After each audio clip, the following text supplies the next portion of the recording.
काँग्रेस पक्ष नेहमी शेतकऱ्याच्या पाठीमागे राहिलेला आहे. निश्चितपणे पाठीमागे आताही आहे. पण भारतीय जनता पार्टीने जे आश्वासन दिलं होतं कर्जमाफीचं, तर याबद्दल जे काँग्रेसनं नेहमी आवाज उठवायचा शेतकऱ्याबद्दल कर्जमाफीबद्दल, अशा या काळामध्ये शेतकऱ्याच्या बाजूने कोणीच बोलत नाही.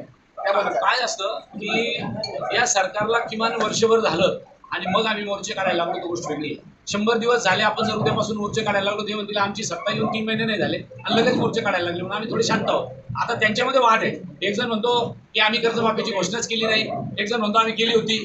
अजितदादा तर म्हणतात माझ्या तिजोरीत पैसेच नाही, आम्ही तर घोषणाच केली नाही. म्हणजे सांगायचं तात्पर्य मला आहे की यांचा नाकर्तेपणा सिद्ध झालेला आहे, यांच्यामध्ये भांडणं सुरू झालेली आहे, यांचं अपयश डोळ्यासमोर दिसतंय आपल्याला. बेरोजगारी मोठ्या प्रमाणात आहे, शेतकऱ्याच्या शेतीमालाला भाव नाही आहे, दुधाला भाव नाही, सोयाबीनला भाव नाही, कापूस खरेदी CCI करायला तयार नाही. अशा सगळ्या परिस्थितीवर विचार केला असता हे सरकार फेल ठरलेलं आहे आणि म्हणून हे फेल ठरलं म्हणून त्याच्यावर पांघरून घालावं. मग कधी ते औरंगजेबाची कबर बाहेर काढतात, तर कधी ते छावा पिक्चर मधले संभाजी महाराजांचे विषयी बोलायला चालू करतात, तर कधी ते क्रांतीवीर क्रांती सूर्य महात्मा ज्योतिबा फुलेंच्या सिनेमावर कुणावर तरी अन्याय झाला अशी आरोळी ठोकायला मागे पुढे बघत नाही.